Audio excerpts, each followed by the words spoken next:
Welcome, everyone, to a new episode of the Quarter Disorder Podcast. This is episode 10 of the podcast, and this episode is being recorded on Saturday night, February 1st, 2025. I'm your host, Tim Bowman, and joining me is my co-host, Lewis. And it's been a long time since the last episode, but now we're back with the show for a brand new year, and excited to do this episode. So how's it going, Lewis? Yeah, this summer really are out of beta, right, Tim? Yeah, we've Especially since I went on vacation. yeah, I was like, where the hell is this guy for the past year? Maybe able to do a show for like a year, and now he's back. But I was trying to beat Final Fantasy VII, bro. That game was long. yeah, it was a long game, and that's something we're going to get into today. But yeah, like Lewis said, we're out of beta, I guess, out of early access, and this is the first new episode for the year. And on this episode, we're going to be talking about our favorite games that we played in 2024. So the best games of last year. But before we get into the episode, though, I just want to remind everyone how they can listen and support the show. The podcast is available on Spotify, Apple, and YouTube, and all your other favorite podcast platforms. And you can check out quarterdisorderpodcast.com. That is the official website for the show, to find all the show notes, all the episodes, and pages dedicated to each episode that we do. And if you go to that website, at the top of the page, there will be a podcast link you can click into where it has all our social media platforms and show information. So make sure to follow us on all the social media platforms, wherever you may be, to get the latest notes on the show. And if you have any comments or want to reach us directly, you can email the show at feedback@quarterdisorderpodcast.com. And that is the show's official email if you have anything to say to us. And just be nice, please. So now let's get into the show. And like I said, it's going to be favorite games of the year for 2024. Even though we're in February, it's better late than never. So some ground rules to start off with. We're going to do one game at a time, and kind of just go into each game and why we liked it, what set it apart from the others. And there's probably going to be some spoilers here and there, but we'll make sure to kind of give you guys a heads up before we go into anything too deep. So if you haven't played these games or don't want to get into spoiler territory, we will let you know once we start potentially talking about things that you should not hear if you haven't played these games and want to. And if you don't care, just keep listening, but we'll make sure to point those out once we get started.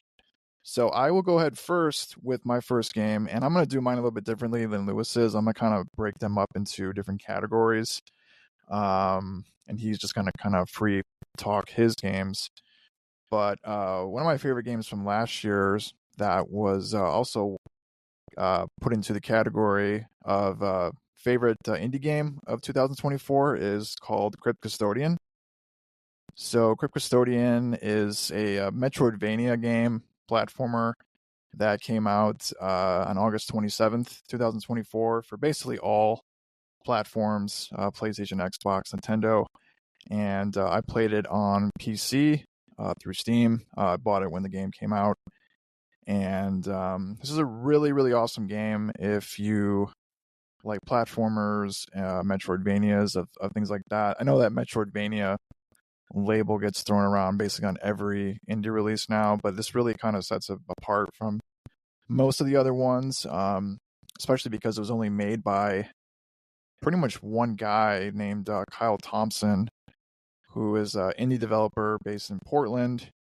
And I think he only had like some contribution from his brother Eric, who did the music for the game, but it's pretty much like a solo project just by Kyle. And this is his third game that he's released in his gaming development career, and it's also his third Metroidvania. So he's released two games prior to this, one called Sheepo in 2020, another called Islets that came out in August 2022.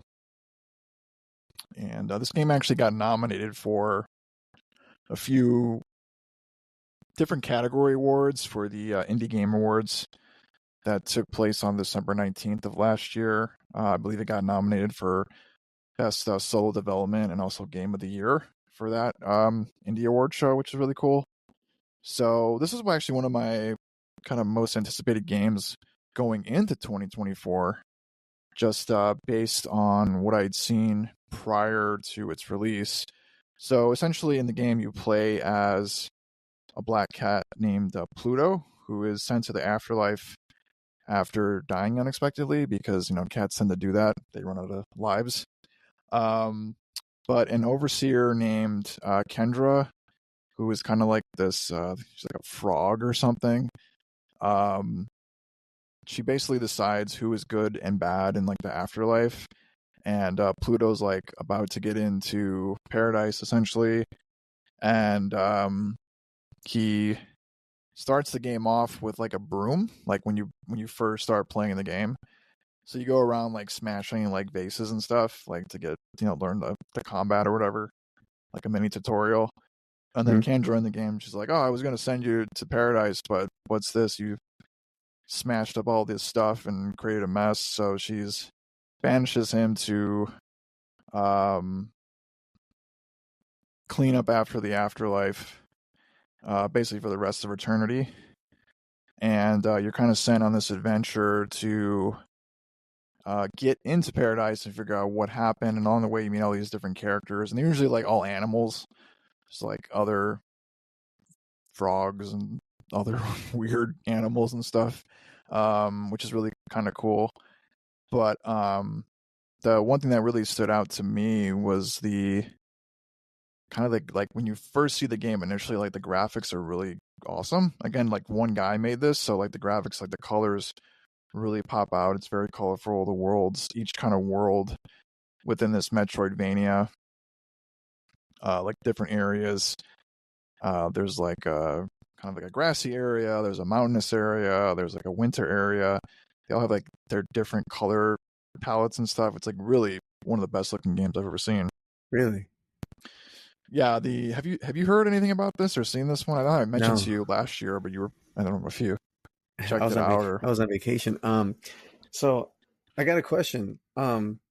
Based on the art style in this game, it sounds like this guy doing all the work compared to the other Metroidvania type games. Is this your favorite to look at compared to the other ones?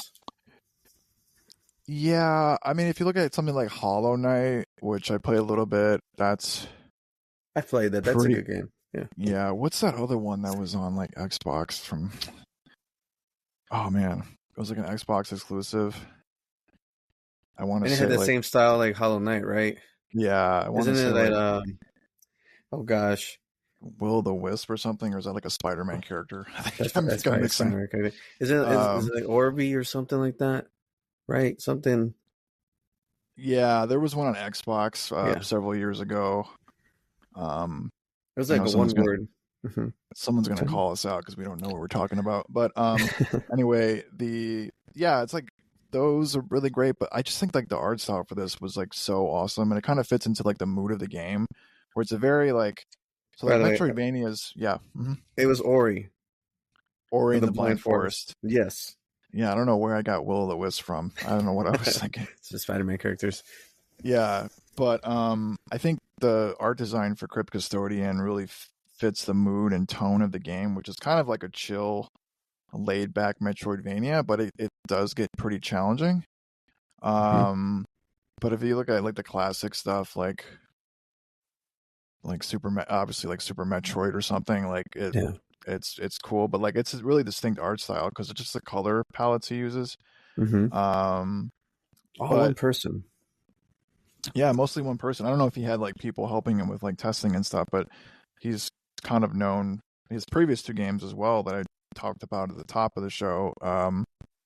He did those by himself too, so it's kind of like a one man like wrecking crew with these games he's putting out, which is like really impressive.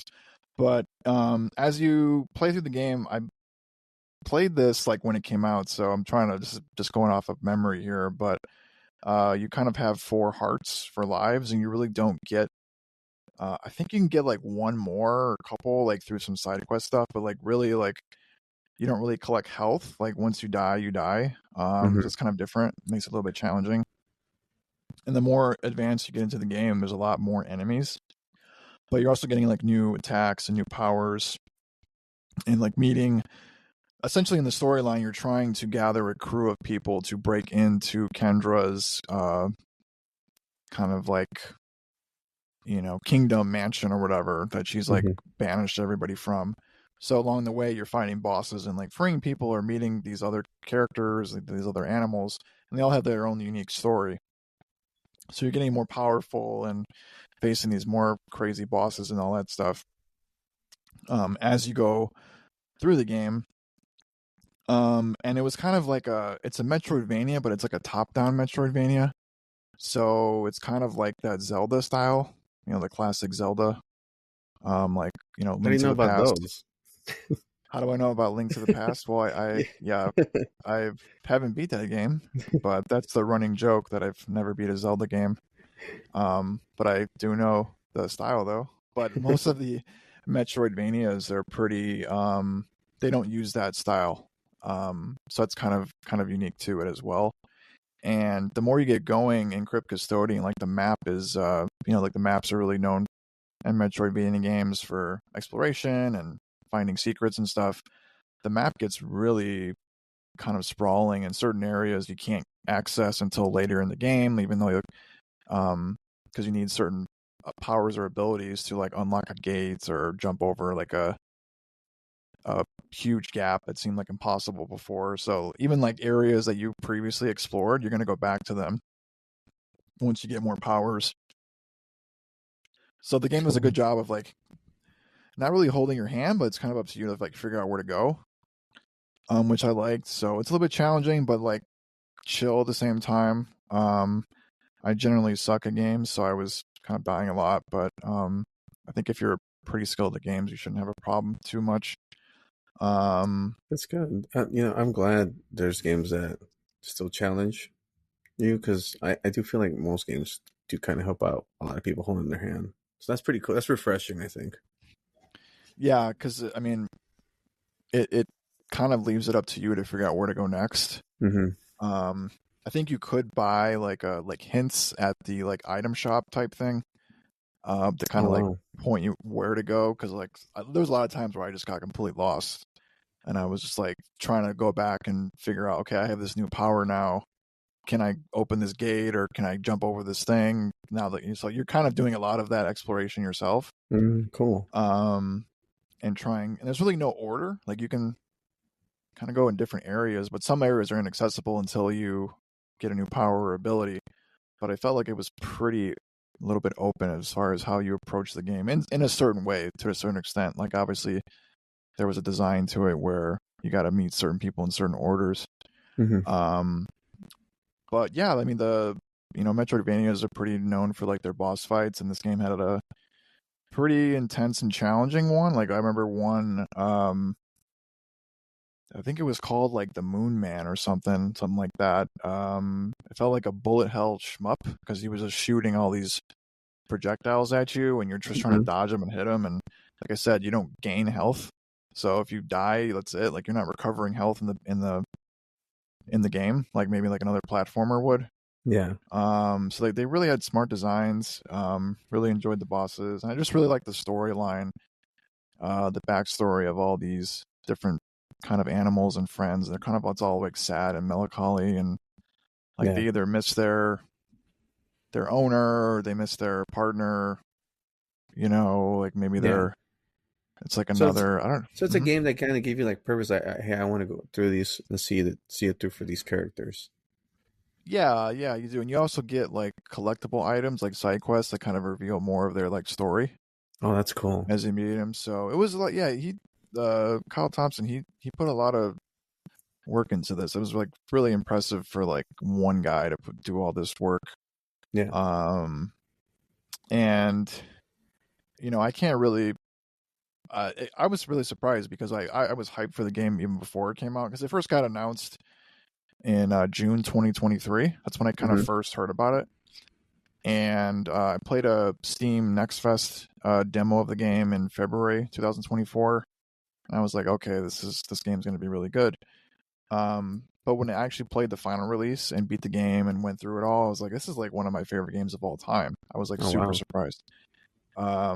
Yeah, I was like, oh, this game. Not only is it one of my favorite games of last year, it's one of my favorite games like ever. Of all time, that's amazing. Yeah, so I was like not expecting that. I knew it was going to be good. just based on like the Mm-hmm. demo and stuff and what I was seeing. Mm-hmm. But I didn't expect to like the game to that level. Um, and I want to say it took me maybe, I don't know, 13, 14 hours, maybe something like that to Cool. beat it. And like I said, I played it through Steam. But if you're into the game, it's on every platform: Xbox, PlayStation, Switch. This would be a really cool game to play on Switch, I feel like, in the handheld mode. Yeah, especially Um, on the go or on a trip. yeah, especially if you had like the OLED screen and how good the colors would pop out of the game. Oh yeah, that's right.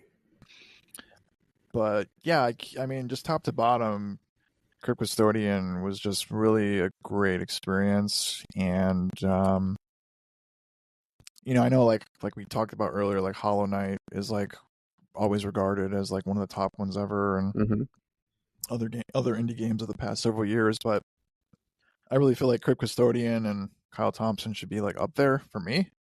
Mm-hmm. More people should play it. It's got a lot of Steam reviews, and people do know about it. Like I said, it was nominated for a few awards at the Indie Game Awards show, but yeah, it just deserves more praise and players checking it out, because it's really, I thought it was incredible. So I kind of just like, there was some annoying stuff, with every game. It's like, oh, it's kind of annoying, or Yeah, there's always that one bad part in every game. this boss is too really lame, and it's kind of irritating me or something. But overall, it was like, okay, like he did a really great job. And um yeah, I think he's just super underrated, and I can't wait to see what he does with like whatever next game he gets into. um Especially impressive, like I said, because it's one person. Yeah, so he's So a guy to look out for whenever a trailer drops for a certain indie game. Then let's say, for yeah, example, when they really do a showcase, they should look for his name. I think so, especially because it's just his third game. It's like, okay, and the last two games were, if you go on Steam and look at the reviews, people are like really highly uh Highly positive rated. on it. Mm-hmm. Right. So I think just the style he has, the art style, and game design elements he puts in is really smart. So um yeah, Crypt Custodian. There was other indies I played last year that were good, but Crypt Custodian, for me personally, that best indie game of 2024, that is for me Crypt Custodian, and I don't think anything comes close. And like I said, it was one of my just favorite games, like against like huge big budget games. Like to me, it's like the same. The quality is just like it matches that stuff. So for me, like I would recommend this game to anybody, even if you don't like Metroidvanias. Give it a shot, because it's not like your typical experience in that. And I think the story too is very like a positive story. Like people can relate to, and even though you're playing as a cat or whatever, so it's a really good kind of like This is wholesome for story. cat fans as well, by the way. Absolutely, cat games. If you're a cat fan, definitely want to. Especially black cats. If you're a black cat Yes, fan, not too many. There was another my game son that will. came out My son will love this last. game. Yeah, for sure. There was another game that came out last year, Cat in the Big City or something. I'm horrible with names, but there was another indie game where you played as a black cat, but it was a different type of game completely. This is like you're like a hero in the game, and you're like killing enemies and stuff. That was like you're a cat exploring like a city. Um, yeah, Crypt Custodian. That's my indie game of 2024. And Lewis, you want to go into your first game? Yes. So my first game, Final Fantasy VII, which was released on February 29th of last year of 2024. It's on PlayStation 5, and this is one of those games where you either really, really hate it or really, really love it. And for me, my experience, I put in over 100 hours in this game. Oh my gosh. Yes, and I got to say, what a unique experience, because I love the combat, I love the music, I love the art style. But somewhere along the lines of the game, I think around chapter, I think it was 12, it just became so much that I started to kind of hate the game because of so many mini games. It just felt like a drag. The story, I don't know. the director, his name is Naoki Hamaguchi. He kind of made some weird decisions in this game with the story. I kind of feel like we are at a point where this shouldn't have been a remake, or what they're trying to do with this remake as a sequel. It kind of feels like they should have just stuck with the OG story. There's some things like, which I'm going to go into spoilers here, but um, All right, spoiler warning for yeah, spoiler anybody. warning. If you play the original in 1997, we all know Aerith dies, right? And from the first remake that came out a few years ago, FF7 remake, it gave the impression that they were going to go to a different direction. And in this game, she still dies. The way she dies, it leaves you so confused, and you kind of ask yourself, "Wait, did she survive or not?" And they went with this whole direction of, okay, we're just gonna make Cloud go crazy. We're gonna make him look insane. He's talking to an imaginary friend, and it kind of turned me off, and it kind of made me ask myself, what are we doing here? Like, what's the point of this? So she dies anyway. This multi-universe concept that Marvel botched, it's also being botched in other areas of media like video games. This is totally botched. Which there's a certain game we're going to talk about later that I would like to get into with Tim later, that about multi-universe. But in this game, it just kind of turned me off. It kind of made me hate the game in a way, because I put in so much time that I And this didn't is feel the reward. this is one of your favorite games of last year Yes, that's what I'm saying. that you I'm telling hated. you, 10 out of 10 gameplay, right? It's I can actually say this. There's no DLC. Everything's on disc. What other game can you say about that these days, right? It had too much content apparently to some, and yes, it did. The mini games were pretty rough, right?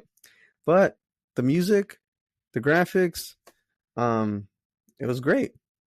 But it's just some of the decisions that Hamaguchi took that just kind of made it kind of fall flat after putting in 100 hours. But this is a game where I do love it, but it's just kind of like, it's like that bad part we talk about in every game. It just feels like the back end of the 100 hours was pretty rough, but the first 80 was really really good, to me at least. So that's my my experience with this game. I don't know if I recommend it for everybody, because it's a game you really really really hate or you really really love. And Tim, let me ask you, like, when you played the original in 1997, did you really like that game? Yeah, I mean the original PlayStation release is probably one of my favorite games of all time. It was the Yeah. first JRPG I ever played. I played it a couple years after. I think I played it maybe in like 2000 or something like that Mm-hmm. on So PlayStation 1, but the story and everything was great. Um like really fantastic. yeah. Everything about the game was amazing, you know. Yes, right. So when you play the original, those consequences, you see how everything plays out. Aerith dies. Me going into this game and playing the first remake, I thought they were going to go in a different route when they brought this whole multi-universe concept. But it's like she dies anyways, right? So like I don't understand why they even brought that concept into this series, because she's still dead essentially. Yeah. Is there other like aspects of this Rebirth game that do that's new from the original? Because I mean we both started playing this game at the same time when it came out. Like we both got it at launch, Yeah, and I loved it originally. We even talked about it on the show. It yeah. was highly praised, like one of our earlier episodes, Hmm. how much we loved it. And then I think for me personally, as I got on 25, 30 hours, I'm like, I cannot take these stupid mini games anymore. Yeah. It was just so much. They put like too much content, like Hmm. way too much, and I'm like, okay, can we like advance the story? And every time you want to advance the story, you got to do like A mini game. just like just boring mini Yeah. games. And I was like, man, do I even like keep playing this game? Because like you said, you put 100 hours in, and I'm like, I got another 70 hours of this. Like I don't know if I can do this. No, no, it does get. Um, it's not even the word repetitive. It's just tedious at this point. Like again, the beach area that felt like a drag to me because it was just a whole area where you're to advance the story you have to do these mini games, right? That's where I tapped out after that. Like I Really? finished that area. Yeah, so for like the listeners, from what I remember, you kind of like are on the run and you escape to this beach and it's like a Mhm. mini vacation for the character. So you have to do like mini games to get like outfits to go on the beach Yeah, and you're not and do allowed all. if you don't have those, on the beach if you don't have those outfits. And it's not like the mini games or little missions are fun. They're more like, God, I just got to get through this because I want to Yeah, see like the next combat thing or whatever. I think for us, like players from the original game, since we played the original, we were just kind of like, because again, how they presented the ending and the remake that was released in 2020, things were supposed to be different. So I think all of us were just trying to get through, trying to see what are they going to do with Aerith, right? What are they going to do? And they still did the same thing, and they just made Cloud look crazy, like talking to an imaginary friend, like if he was like 4 years old or something like that, right? And it's just kind of like, okay, this is not good. It just turned me off.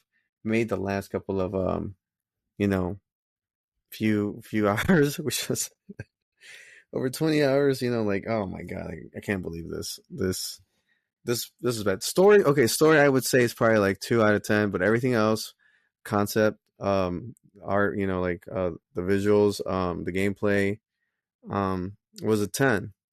It's just the mini games were too much, and the story was it fell flat to me. Very disappointed. I thought they were going to do something different. You know, as a fan, I was let down, but you know, what can we do? I'm still looking forward to the third one, but I just don't know who's going to direct it because Amaguchi's decisions in this game, mm, I mean, story wise, they were not that good.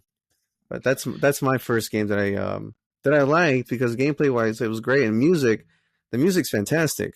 The music's like my favorite of all time in any video game. I don't know about you, Tim, but it's up there for me. I mean, Sephiroth's Yeah, theme is yeah, amazing. yeah. The music and Rebirth is like top notch. And even the gameplay is really fun too. It's just like this in between. I don't know why this game needs to be 100 hours when it's part two of a remake. It doesn't make Yeah. sense to me at all. Hmm. They really the first remake or part one didn't have that issue. It felt more kind of concise. But then you look online or what people are saying or whatever, and like some people really liked Rebirth and all the mini games, and they couldn't get enough of it. So it's like it really just a matter of perspective. Yeah. Um, you might some people might be super into that and be like, "Oh, I loved Yeah. it," or "I love the story," but I guess it just depends on where you're I, coming from. I can seriously say this game is not for everyone, you know. But there's things that you will like, but there'll be things you'll definitely hate about it. Yeah, and I felt the original Final Fantasy VII on PlayStation was for everyone. Like anybody could play that Yes. Yeah. and like it. And now even with this these remakes, like they were first announced I think in like 2016. Hmm. So part 3 probably is not coming out until at least 2026 maybe. So Hmm. you're looking at like a decade just to get this one game out. And I think really the only people that are super into like Final Fantasy VII are like the old guys like us. Like I don't know if like a kid is like super into Final Fantasy VII, like or have Yeah. that they don't have the nostalgia for it. That's a question I was going to ask you. How much of that nostalgia factor played into your kind of enjoyment of the game? Well, me going into this game, I wanted to see what different direction they were gonna go. I wasn't necessarily saying like, yeah, let's play the greatest hits here. But to me, that's what they decided on. Let's play the greatest hits regardless, even though we promised them like a different direction with the ending in the original remake in 2020. This was all like this game was supposed to like change everything, but it still played out the same. So as a person with nostalgia, it just came down to the music, and that's about it, right? And of course the characters, but it's just I wanted to see them go in a different direction. and the story, and they just play the greatest hits. I mean, to me, if Aerith would have lived, I'd be like, okay, I'm definitely can't wait for the next one. Now it's kind of like, okay, so I kind of know what they're gonna do. They're gonna play the greatest hits again. Let's play the hits. So I would consider me disappointed as a nostalgic fan.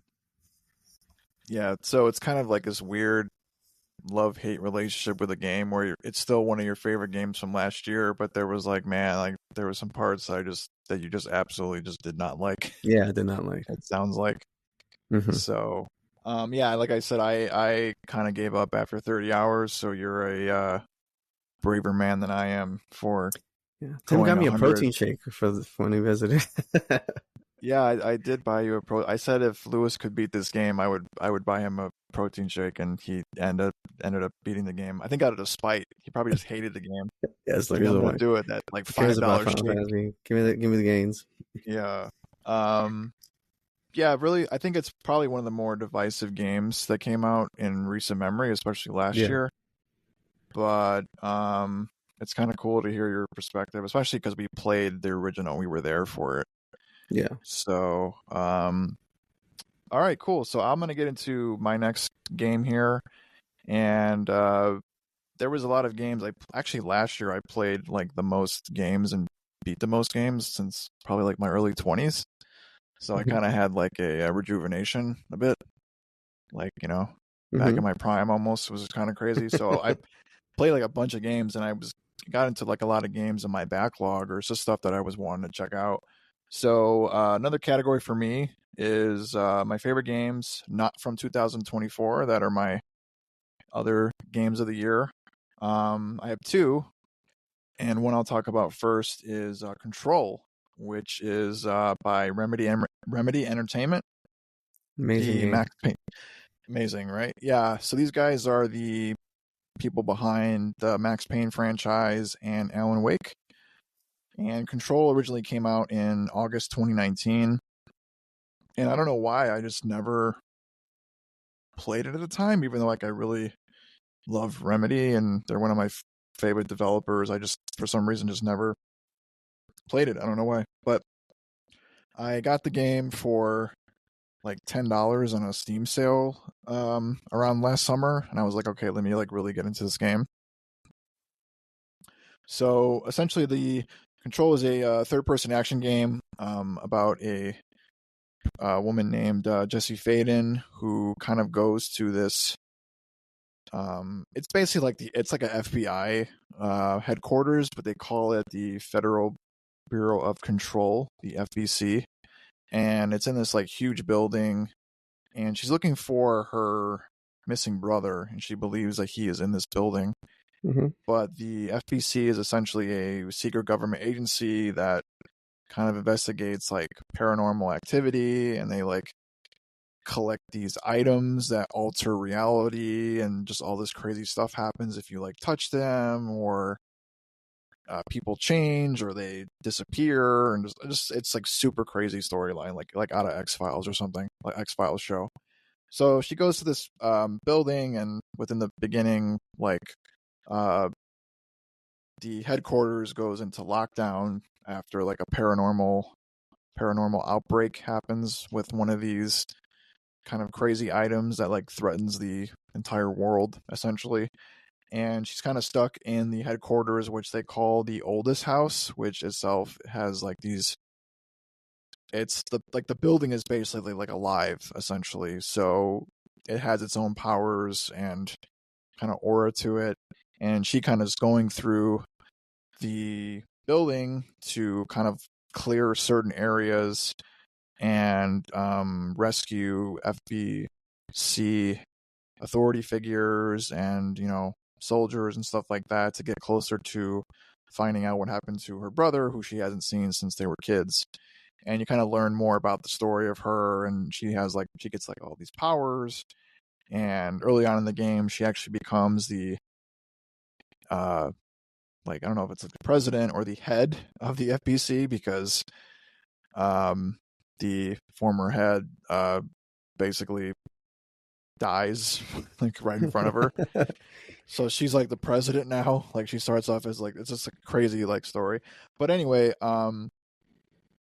it's a really great kind of action game, and it really ties into Alan Wake 2, which is another Remedy game that came out actually 2023, I should say. It's not last year anymore, but came out in 2023. And Alan Wake 2 was my game of the year for 2023. It's one of my favorite games of all time. But Amazing they game, yeah, it's yours too, right? yes. But they've basically created what they're calling the Remedy Connected Universe, where all their games are kind of now connected in different ways. So when I was playing Control in 2024, there's all these like references to stuff that happens in like Alan Wake 2 that I didn't know about. I would have played the games in reverse. I didn't know they were that. I knew like they were connected, but I thought like, oh, it's just like a gimmick. There's probably like some like paperwork you find or like some optional cutscenes or something. It's not a Yeah, big deal, but it's like kind of like what usually within like their own game studios does what multiple games they take care of. Like for example, like Uncharted will leave like a Last of Us Easter egg type of deal. That's what you thought it was, right? yeah, I didn't think it was like this whole Big universe thing. ordeal. Yeah, I mean it's like super connected. I was like, oh, okay. So like now playing Control after Alan Wake 2, like stuff in Alan Wake 2 starts to make more sense Mm-hmm. because you find all these notes and videos, and they reference like incidents and characters and stuff. So it really is a shared universe. I was really surprised. So just going through the game, like you're just discovering all this like I said, all these collectibles and videos and like learning more about the paranormal stuff and all these crazy items that alter people in so many different ways.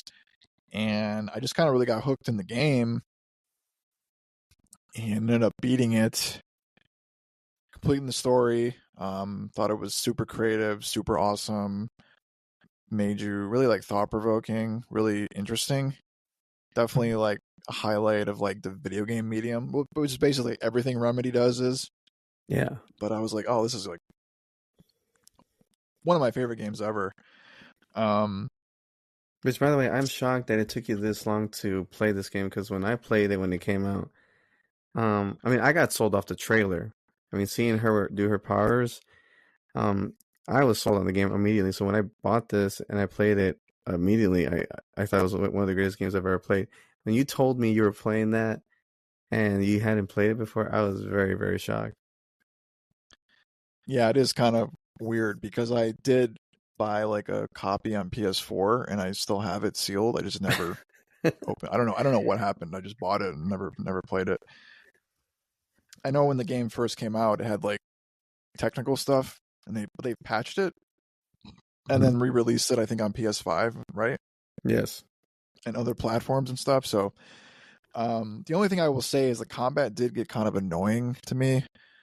Um, even though combat, because like Remedy really doesn't do these type of games like this. It's a little bit the combat style was different compared to like Alan Wake or even Max Payne. It was just like a flood of enemies, and it kind of got annoying. Like you can do like projectiles on enemies or different magic powers and stuff, but it kind of depended on my mood. Like I was like, oh, I just want to get through this room or something. So the combat Mhm. was like good, but it was also like a weaker point for me. I was more drawn to like the story, Yeah. which was like super strong in the characters. But yeah, one of my favorite games. I still need to play the DLC pack that is part of it because I got like the complete edition on Steam. Hmm.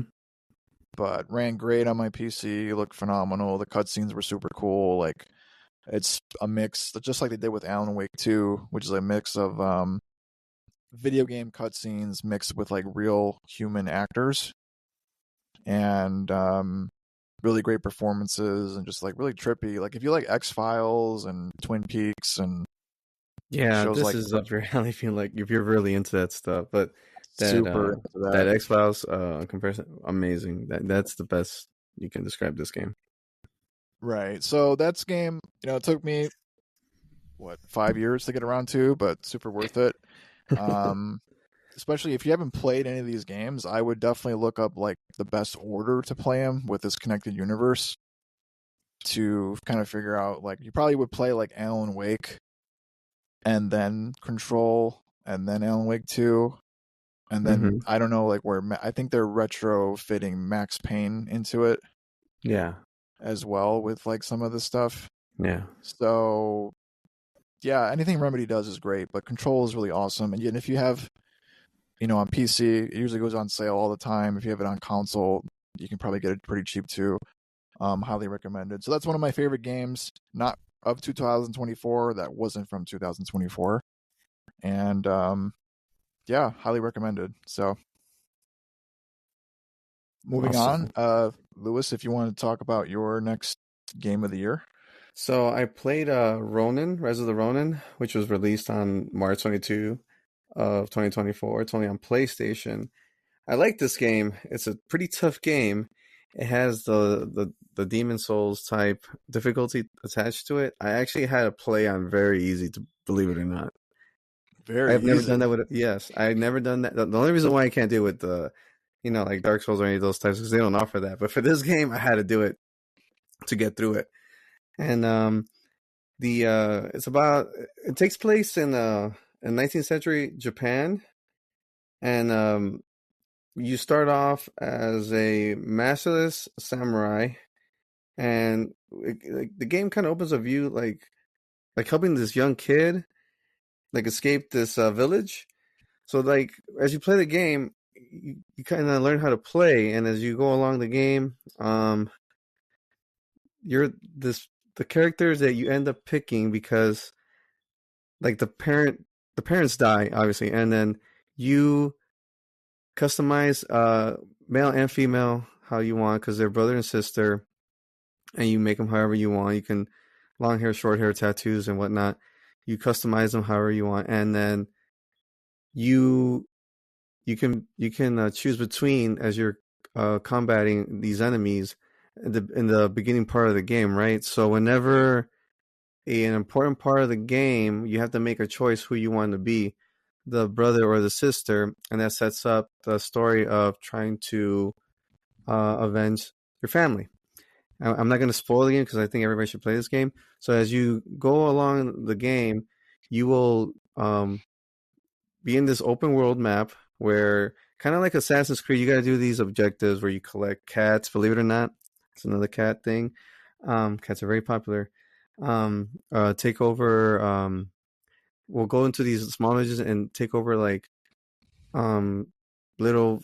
I guess they have like little prisons. You gotta help people escape, and once you help those prisoners who are from the village escape, they overrun the enemies and they take over back. They take back their land, so they'll overrun it and take back. So the map opens up even more. You'll be doing bounties. It's like Assassin's Creed in a way too, but with much better combat. And also, what's cool about this is that you can use swords and guns, which I thought was really really cool.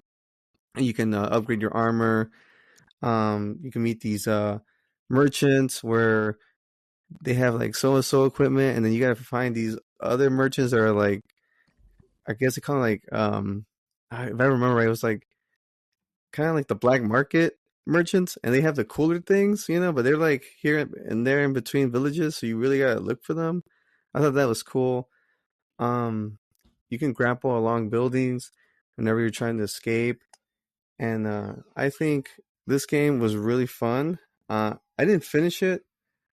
I need to finish it still. I think it's a must play because of the combat alone, and I just can't do the difficulty. I'll get murdered. If I play normal, I wouldn't be able to beat this game at all. Believe it or not. Now, is that just the design of the game? Like it's just intentionally hard? Because like when you think of like an Assassin's Creed type game, like on normal difficulty, they're pretty. It's not too bad. They were definitely going for Demon Souls type here. Do you think it Because was like on design? It was specifically made to yes, be it pretty was made hard. to be difficult. Yeah, because I can't imagine somebody playing this on hard. It's too hard. When I played this on normal, I just couldn't get past the tutorial. I kept getting killed. I don't want to say I'm a bad gamer, but I can play some games. I mean, I've beaten games on very hard, but this game I couldn't do anything. I mean, I got a little bit far in Elden Ring. I didn't beat Elden Ring, but I got a little bit far, and there's only one setting on that game. So whenever I played this, I said, this is pretty hard. I keep dying. And I'm at the tutorial, where they show you how to use the gun. I kept getting killed. There was nothing I could do. And I was like, What I have to play it easy. what was it about it that made it so? Because I didn't think of this game would be that hard. So like, Me either. what made it so difficult? Me Like, either. just Like when I first started playing this game, just dodging the enemies was hard, right? Like the character had weight to it, and I just could not. I couldn't dodge on time. I'm not saying the game's broken or anything. It's just that's how it is. I the timing window was difficult for me to figure out. I couldn't do it. Like whenever I played Elden Ring, you would find a pattern. Once you go around the enemy 6 or 7 times, because once you get killed, right, you come back, you kind of know the pattern of the enemy. With these folks here in this game, I couldn't figure out their pattern, the time window to dodge. I just had a hard time. And when I put it in easy, it felt like normal, which is weird to say, but it felt like they opened up the time gap for you to dodge, so you can dodge an attack or an arrow or whatever. It was easier. So I kept it on easy. I know if I play that game right now on normal, I would get slaughtered. The story is pretty good. You also got to be careful who you do business with, because you create alliances, and they do kind of you don't want to overlap certain decisions, because these certain people will become allies and or lovers too.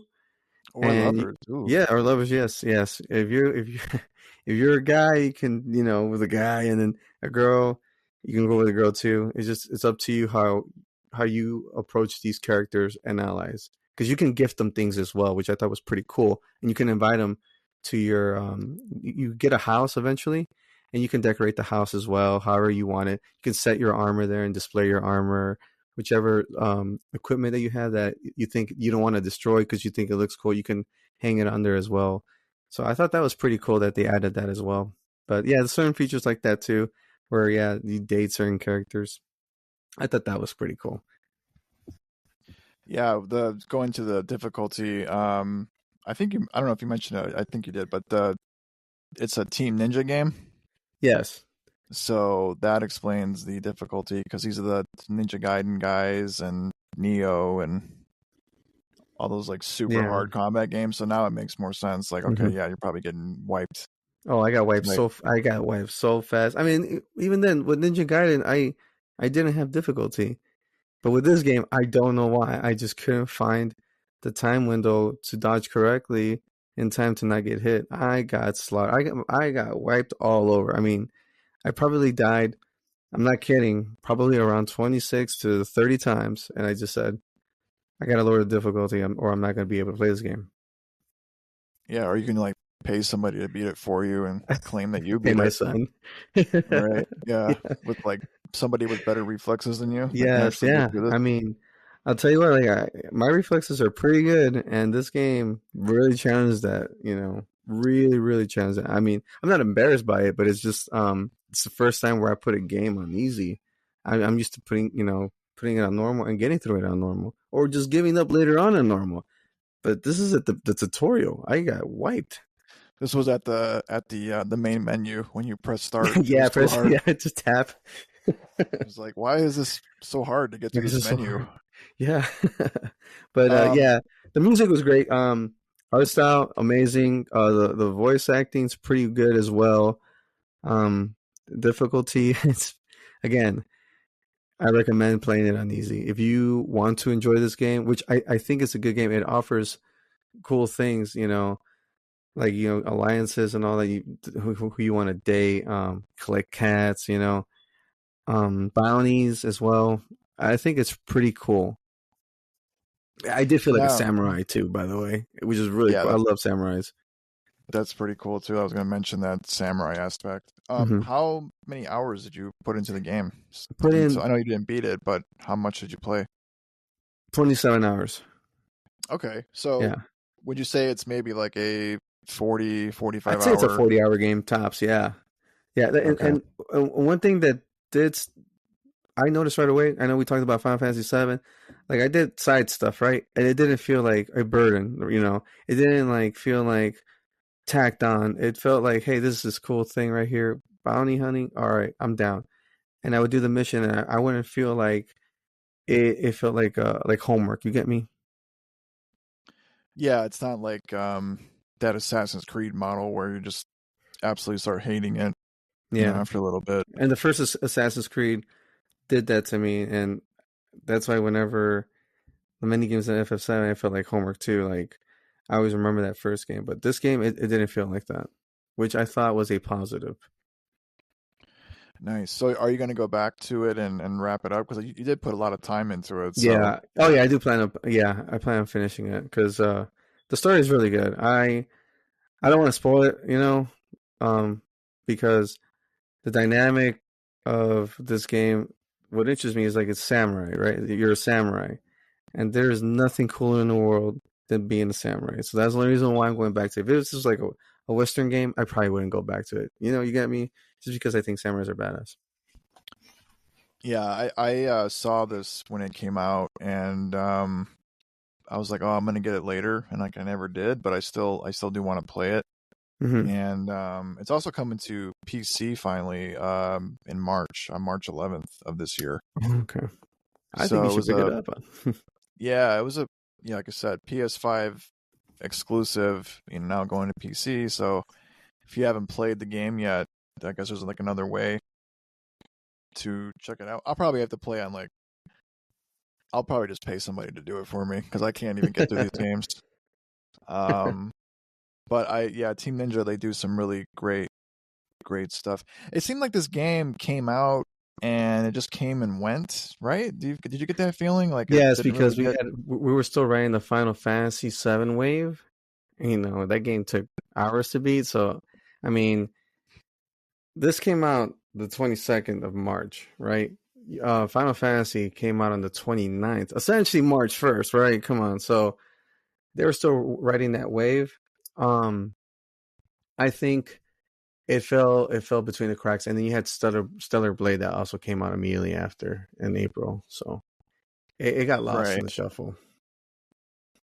Yeah, definitely. But still, I think like you said, still worth playing, checking out, and it's coming out on PC, so that's a great way to play it too. So I'm gonna get into my next game here, and I'm gonna go back to the same category that I put Control under, and my favorite game, not from 2024, that I beat in 2024, and that is Ghost of Tsushima. So Ghost of Tsushima is I guess it's maybe a little bit similar to the game we just talked about, Rise of the Ronin, where you are playing as a samurai in, let's see, I think it's, yeah, 13th century. So you're kind of several hundred years before Rise of the Ronin, but you're playing as a samurai on the Japanese island of Tsushima, where this fictional character named Koden Khan, who is like the cousin or nephew or something of Genghis Khan, I believe, and his Mongol army basically invade this island where the samurais are defending it, and they just absolutely like slaughter all of them. And this happens within like the first 5 minutes of the game. So the Mongols wipe out most of the samurais and all the different clans, and the main character, Jin Sakai, is one of the few survivors who is saved on the kind of beaches where this invasion took place. He's saved by a thief named Yuna, who becomes like an ally and one of the main characters that you kind of work through in the game. And because basically everybody is dead, Jin becomes the head of Clan Sakai, his namesake. After his father had passed away previously, and his uncle is alive, but his uncle is captured by Koten Khan, so he's kind of like the last one left to really kind of fight back because there's not a lot of the samurais I don't think there was any. He had a couple allies, but that's it. Most of them, almost all of them, are wiped out. So you kind of the game goes through like you being like kind of like weak, and then like slowly gaining all these powers, and rescuing your uncle. Rescuing different areas in this island and going through that. It's definitely like if you haven't played it before or know much about it, it's definitely in that Assassin's Creed open world design, but like a million times better. I think Ghost of Tsushima for me kind of set the standard of that design, because I got personally burned out of that Assassin's Creed model and the Ubisoft game model. Yeah, it's I just terrible. think at this point it sucks. They haven't done anything with it. I know some of the new Assassin's Creed games people say are really good, but to me, I just, that whole Ubisoft gameplay design is so dated. But Ghost of Tsushima, it's made by Sucker Punch Productions, which is a PlayStation exclusive studio who also made the Sly Cooper franchise, Yeah, they which is make one of my amazing favorite. games. Mm-hmm. Yeah, they make some awesome games. Sly Cooper's like one of my favorite games of all time. And you could definitely see, like, looking back, that influence of like that samurai stuff. I'm kind of assuming most of these guys at the people at the studio are like just white guys. So I don't know like how much like influence from like it's kind of like, well, these like white developers are making a game about like, Japanese people type thing. But Mm-hmm. they seem to do a really great job of it. I didn't really know much about like samurais before this or anything like that, and I got like super Really? into this game. Yeah, nothing. I knew like So, you've never like seen like samurai movies like just randomly, like on 26DU back in the day in Chicago? 26U in Chicago. No, I never did. Yeah, Really? I can't think of any samurai stuff. Like maybe like the dude from Ninja Turtles. What was his Shredder? Like was he a samurai? Oh I yeah, don't know. yeah, yeah. Yeah, just really, I don't know. It's like that's kind of like the cool thing about video games. Like it can expose you to like different like Mediums, yeah. history stuff. Like I was like, oh, this is like so awesome. Um, I didn't. So this game originally came out in July 2020 for PlayStation 4, and I completely missed it. I don't even think it was on my radar. I didn't really know much about it. I think because it came out during like the COVID pandemic, like right in the middle of it, and it came out a month after The Last of Us 2. So I think for Yeah. me, I was playing The Last of Us 2, and I really didn't know. Like I knew of Ghost of Tsushima, but I was like, whatever. I'll just Oh play my it god, later or something. I'm gonna make a comparison right now. It was like Final Fantasy VII to Ronin. In this case, it was like Last of Us 2 to this game. Yeah, and I think it was just definitely coming out like during the pandemic did not help at all. Yeah, Kind of like yeah. time, just whatever. But I actually played this time around. I played the director's cut version on PlayStation 5. I'm not really sure how much was changed or whatever, because it's like the final version of the game. But it the graphics like looked incredible. Like there's the field. You're basically like in the whole island of this island in Japan, Mm-hmm. and like there's forests and these mountains, and there's like flowers everywhere, and each village you go to it's like all super colorful, and there's like I've never seen like this many leaves in a like leaves from trees in a video game before, and like they're Mm-hmm. just like everywhere, and like there's like red and And it looks orange and amazing. looks fantastic, like white, like fields of like white flowers, and the graphics are just incredible, and like so the open world aspect was so much fun. um the game's presentation, like I said, it was fantastic. I ended up beating the game. Started playing it last year, like towards the end of last year, beat it this month in January, so actually last month. But I played most of it in 2024, and I love the game so much I actually got the platinum trophy. So I got everything, all the collectibles, all the side missions. Look at Tim rubbing it in. Yeah, I still got it, man. Still getting platinums. Um, yeah, I did most of the stuff you could do in the game, and it was just something about the aspect of like collecting it. Like you would collect, not even so much collecting, just kind of exploring the map. Really, for me, Yeah. because there was three different territories, like main territories Mm-hmm. you can explore on this island, and like the game is broken up into three different chapters. So each chapter takes place on a certain part of this island, and you're just kind of exploring it, and unlocking new villages and new side missions and doing missions for people. And I just thought the characters were really great. All of Jin Sakai's like companions. So they have like a set story path of the main campaign, and then like your allies have their own story missions, like 8 or 9 of them per couple of them, and some have like 4 or 5 with their own personal story that you're helping them through. So I thought that was really great. And then the overall story was just awesome, like the drama and the just like, fighting back this huge army, and you're like just a small team, and you're kind of like building power. And Intense. yeah, the reason why the game too, it's like, okay, why is it called Ghost of Tsushima? Like, what's the deal with that?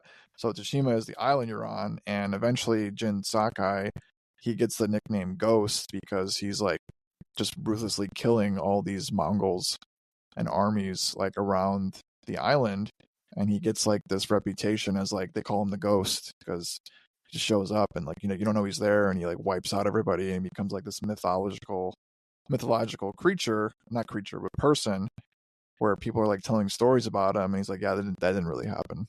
But he just lets it like build up because it's like a myth, it helps him. I thought the acting of the characters was great. The voice acting was awesome. Really fantastic storyline. And as far as like the gameplay, they do the game, like it's very like, even towards the end of the game, it's challenging, like the combat. So it's mostly sword combat, and you have like a bow and arrow, but and like throwable objects. But it's like the game is set in the 13th century, so you're not like using like modern weapons, but you do like sword combat, and you can do like duels, and then just like kind of like parrying attacks and stuff. You have to like, even towards the end of the game, like you have to be on your toes. So it creates this challenge throughout. It's very unique in that sense, because like you never feel like, sometimes you feel overpowered and sometimes you don't. And there's like you might be kind of wiping out, like facing like 10 enemies at a time, and it gets like really intense, And you also get like powers where you can do like special attacks and stuff like that, and unlocking a bunch of different like armors and outfits, which was really cool, and different like stuff for your sword. And you also have a horse, which is nice. You can run around on a horse. So I think it's definitely. What was one thing you didn't really feel in this game? One thing I didn't really. It's a good question. I like most of the stuff. I would say there were a lot of collectible stuff. Like for example, you have to find like, you don't have to, but you gain like better abilities and stuff of like finding these like fox hens, and like the fox you would like find, and he would like guide you to like a monument that you would like pray to and unlock. So there's like a lot of that, like stuff like that. I was like, okay, and it could. I think the one thing I noticed was like so to upgrade your weapons, you're collecting like crafting material. Yeah. Which is like literally littered everywhere. It's like, you're collecting metal and like cloth and supplies and all this stuff. But like at some point, like you reach your max. You only get really like 2 or 3 weapons, like 2 or 3 swords and like 2 bows. And like once you max those out, like there's no use for these items anymore. So I think like I was doing so many of the side missions and just other stuff that my sword and stuff was like maxed out like pretty early on in the game. So there could have been like more weapons and stuff to do, but I mean, maybe that was just me because I was just like so doing everything. And I think maybe some of the enemy encounters can get a little like, sometimes you just don't want to fight people. Yeah. But like you can do it by just like ran away on my horse or whatever. But I think most of it, like, I didn't really have too many complaints with the game. I was like surprised because pretty damn good game. Yeah. It was, especially with that, like I said, that open world Assassin's Creed model. I mean, there's that Assassin's Creed game's coming out next month. Assassin's Creed Shadows, I believe it's called. Yeah. It's set in Japan, and I'm like, there's no way that game is gonna I don't touch think it's this. gonna live up. There's no way. I don't think so either. It got delayed for a reason. Yeah, and it's just like Ubisoft, they're not really doing anything interesting Mm-mm. lately. But yeah, there's a sequel to Ghost of Tsushima coming out um actually this year at some point. It's called Ghost of Yotai, Yeah. but it's an entirely new story with a new character because it takes place in the year 1603, and Ghost of Tsushima was in the 13th century, so How it's hype going to be are a you little bit now different. after playing this game for that one, the sequel? Super, super into it. I still have to do some stuff in Ghost of Tsushima because with the director's cut, there was like an expansion Mm-hmm. where you can access it at any time in the game. It basically like you're supposedly gonna you meet this guy in like a shipping dock, and he's like, okay, you want to go to this island like where your father once went and like fight those people there and Mm-hmm. like gain retribution or whatever. Um, but I was reading online like it's a pretty hefty expansion, so I was like, let me just do that later at another point. Yeah. Um, so I still have to do that at some point in the future, but yeah, overall, Ghost of Tsushima. If you haven't played it, it's also on. The way I played it was through PlayStation Plus Extra catalog. It's a download as part of that subscription. I think it's a must play if you have a PlayStation 4 or PlayStation 5, and it's also on Steam PC. So super super worth it. Did you play this one? Yes, it did. Didn't beat it, but I thought it was a great game. Do you remember how far you got into it, or? Uh no, I don't, because that was during the pandemic and a lot of things went on, so I was kind of like I had to leave gaming for a bit, take care of working every day at that point. But yeah, I couldn't go back. I do plan on going back to it now with the sequel coming out. So I mean, I know it's a new story and all that, but I do want to be familiar with the history of where the game takes place and all that. So hopefully Yeah, just even soon. from like just a gameplay perspective, it's really tight, and the Hmm. presentation, it felt like a movie. Like some of the scenes and the I do remember cutscenes that. Yeah. and the music, it felt like this like, oh man, this is like an awesome Hmm. presentation. Like the way they just from like a artistic standpoint, like the design of the game was probably one of the best I've ever seen.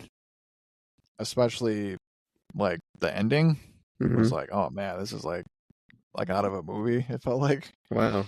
like it was so awesome. So really loved the my time with it. I think it took me like 45 hours to get the platinum, Oh my God. and yeah, I did most of the stuff in the game. So definitely check that out if you like the type of game, or That's awesome. into open world stuff. Or I recommend it for like everybody to check out Yeah. if you're Samurais so are awesome, so I will definitely check it out. go from there. All right, so what's your next game, Lewis, to run up through here? So I got Dragon Ball Sparking Zero for PlayStation 5. It came out on October 8th of last year, 2024. This game's also on Xbox and PC. So this fighting game has been, oh man. Dragon Ball Tenkaichi 3 came out in October 4, 2007, PS2 and Wii back in the day. And this presentation of the fights in this game apparently changed Dragon Ball forever. So, the 2D kind of came back because, MK9 made it popular again, I'd say. And so everybody's been going back to 2D, right? Well, this game, Sparking Zero, goes back into that, first person perspective slash 3D. So it has a unique style of gameplay when you're fighting your opponent, right?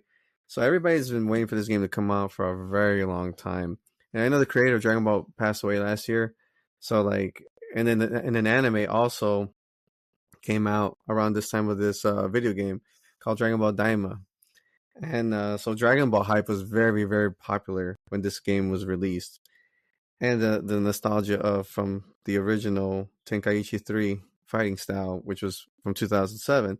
So this game, I'm a single player guy. I'm not really into multiplayer, but this game offers multiplayer online fights as well. But to me, what was interesting was they had what if scenarios in the story mode. And there's a lot of what if scenarios where, people like to kind of write fan fiction of like, hey, what if they did this? What if they did that? Well, you can actually see it play out in glorious 4K if you have a 4K TV with this game and its animation and art style. The single player story is really good. So to get to these what if scenarios, you have to do certain tasks, right? So let's say, and Tim's not gonna know who I'm talking about, but let's say if you're Goku and you're fighting Frieza, we all know in anime it takes forever, like, and I mean forever for that fight to finish. But if you finish him off like in 2 minutes in this game, in the story mode, a what if scenario could happen. Some things that we all dream as Dragon Ball fans, like, what if this happened? It goes down that way. I mean, it'll end the story mode for you at that point because it's a what if scenario. So you would have to essentially go back to the original fight and beat Frieza, in 5 minutes, in 6 minutes, or whatever. And then you'll continue on. But there's always that what if scenarios because they kind of have this like roadmap as you're continuing throughout the story. And it's just not Goku. You can be Vegeta, Piccolo, Gohan. You can even be the villains like Frieza, um, Jiren, and all that. So it's not just all necessarily Goku. The voice acting is amazing. So whenever you're going through these story arcs and each character, they have their voice. In some cases, they don't, which to me, was kind of disappointing because I thought it was going to be like a full, presentation of just a typical game cinematic, right? But sometimes it's just like stills they use, but then you still hear their voice acting. But again, the gameplay is where it's the bulk of it, and I think the fighting styles in this game they're really good, and each character plays different. And whenever you do like a finisher, like for example a Kamehameha or a Spirit Bomb, like it's all amazing. Whenever you see everything go down on your TV, you just see all these explosions. You're just like, wow, that was amazing. As you're, for example, Vegito, you can transform not only from Super Saiyan 1 to 2, 3, and 4, but if you want to come down to Super Saiyan 1 from Super Saiyan 4, they actually have this mechanic where they put in the game where you can actually choose what level you want to go down to, just for aesthetic purposes, obviously, and different attacks as well. But I thought that was really good because in the other games you can't even do that. They just kind of have Goku on there like 5 times as like base Goku, Super Saiyan 1 Goku, and it kind of cheapens that. But in this game, they actually did it right. You're doing it as you're playing the game, and I thought that was so cool. Multiplayer, if you want to go against your friends, I think is amazing. Interesting fights. You can have 4 characters, right, on your roster, and your 5th one, and you're out in the field. You can change your characters at any time. So if one dies, you can pick whoever you want to play next from your team against your friend or whoever else on the other side of the world. You pick your own team. And what I like is whenever you choose your 5 characters, if you pick certain amount of characters, they'll have like a cool interaction with each other. So like if you pick Goku, Bardock, Kid Goku, Gohan or Goten or whatever, and because they all look like Goku, they'll have this little fun interaction, like, hey, what's going on here? Why do we all look like each other? And then they have the Daima Goku just speaking in full blown Japanese. I don't know what he says. They don't translate it, so because he's like a special DLC launch edition character because of the anime. But this game is really, really perfect for the Dragon Ball fan. I think this lived up to the hype of the sequel from 2017, Tenkaichi 3. I love it. I think it's probably the best fighting game I've played in a long, way better than Mortal Kombat, 1. I'll put it that way because they have such a large roster of characters from the Saiyan Saga all the way to the Super Saga and GT characters as well. They have so many characters in this game. So as a Dragon Ball like fan, were you like happy with like what they put into the game then, like knowing all this stuff? Oh yeah, easily, because they have every character from there's Dragon Ball, Dragon Ball Z, Dragon Ball Super, and then Dragon Ball GT, and you have characters from all those different animes in this one game, which I thought was amazing. Even movie characters as well, I may add. So like Lord Slug, you have Janemba. They're all in this game, and I thought that was pretty damn cool. They have some DLC out from the movies that just came out recently in the last few years, as part of like from the superhero movie. So that they have some DLC. They didn't have every single character from the movies, but they're bringing those characters in this DLC packs. I've noticed. So if I know nothing about Dragon Ball Z, would I still like the game or? Yes, because there's actually a about characters menu, and you go over it. Oh, I'll tell you this cool feature. So you'll go into the character menu, right, in the bios, and let's say for example, you pick Goku, right? There's these three women that are in the anime. It's called Goku's wife is Chi Chi, and then Vegeta's wife is Bulma, and Gohan's wife is Videl, and they'll have like a girl talk like on the phone talking about them as they're giving the bio to you. I thought that was pretty cool. Yeah. So do you remember when the Dragon Ball fighting game started? Like how far back do they go? You said PS2 even or what? Well, this game is based on it's like a sequel, spiritual sequel because of the fighting, the camera, the first person camera, right? Because Mhm. they don't start. It's not like 2D. It's not. It's like a first person perspective, right? And that started with Budokai Tenkaichi 3. Now, the fighting. Oh, this is like before us, I believe. This has to be on the Nintendo, but it was only like in Japan. I think it was called Dragon Ball. I want to say Dokkan or something like that. I can't pronounce it, but on the U.S. side, we didn't get a Dragon Ball fighting game like legitimately until I believe 1999 with Dragon Ball GT Final Bout, and then 2 years later, when Dragon Ball basically became very popular, they reissued that and they released an English version of that and the Japanese version of Ultimate Battle 22, which was also on PS1, that was only in Japan, came out years later. I want to say, I think it was around 2005, I believe, on PS2. Um, they came out with a game on PlayStation 2. It was a fighting game. It was 3D. It was really, really good. It was in 2002. I'm sorry. It was 2002. Yeah. Yeah, that was the first I'd say post popular Dragon Ball game that we got that was a fighting game that just went through the Cell saga. There's the Saiyan saga, the Garlic Jr. saga, the Frieza saga, the Android saga, the Cell saga, the Boo saga. So there's six sagas, but they never really did the Boo saga because that wasn't televised in America.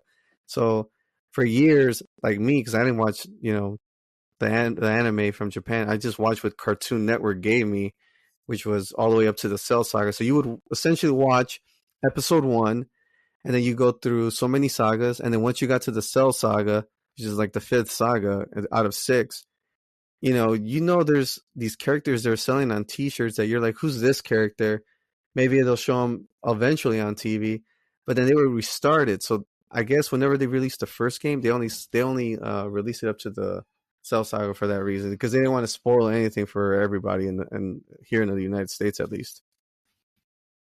Wow, yeah. So it sounds like at least this fighting game really is like kind of like a greatest hits package of like everything about Dragon Ball Z, pretty much. Yeah, I'd say Like, like I said, like that bio menu of each character, it's literally girl talking. There are these three girls talking about each character, and I'd say they did a great job with that.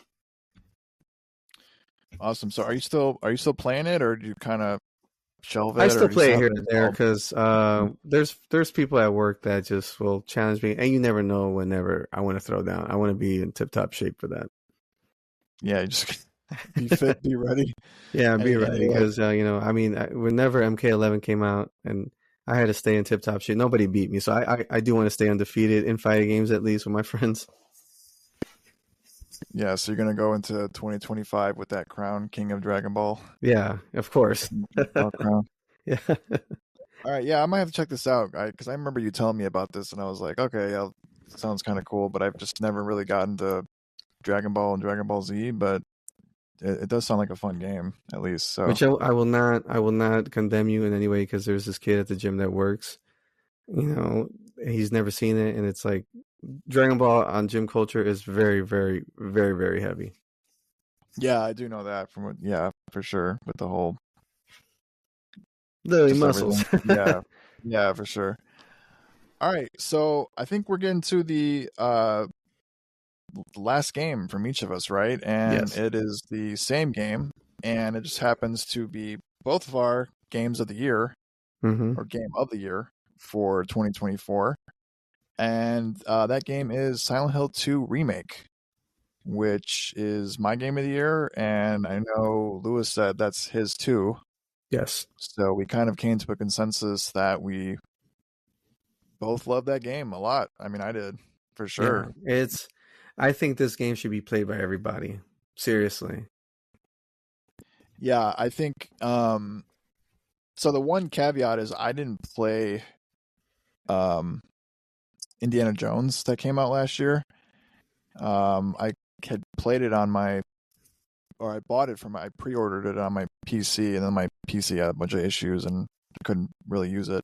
Um so like that game was from developed by Machine Games, and I might have leaned towards that. So I haven't played we haven't played like every single game, but of the stuff that we played, I think Silent Hill 2 was like the best of pretty much anything that came out last year for us. Yes, I'd say so. Like personally, whenever the game was first shown, do you remember it looked kind of weird and they had to come out and defend it? Like it's not that. It's like a lot better than what was shown. Do you remember that? Yeah, so I mean, Silent Hill is pretty weird because for those who don't know, like Silent Hill started in 1999 on the original PlayStation, Mm-hmm. and Silent Hill 2, which this remake is obviously based on, came out in September 2001 for the PlayStation 2, and then after that, Silent Hill 3, I believe, came out a couple years later.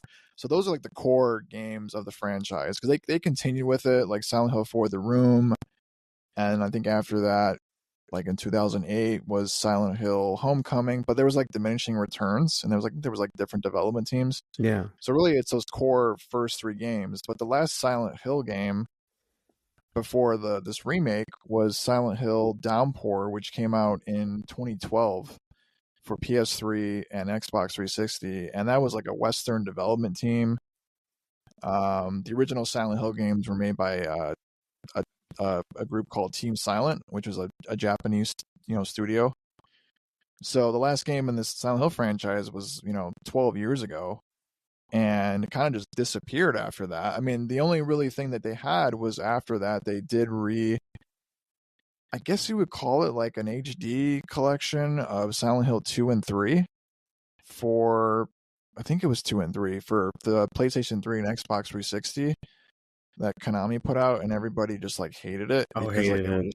it was a Well, botch job. And well, I think the last thing, well, I mean, obviously, um, to me at least, was PT, the teaser from Kojima, because that right, was, yeah, which never was like an official yeah, Silent Hill full-fledged release, but that was like the closest thing, right? yeah, yeah. Which the hype was incredible after that. Yeah, which was, I think the rumor was Kojima wanted to do a Silent Hill game or something, or Mm-hmm.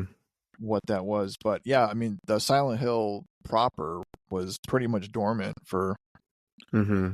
a long time. They just never did anything with it. And Konami really wasn't doing anything in the home console market space. They were Yeah, mostly focused on, pachinko machines.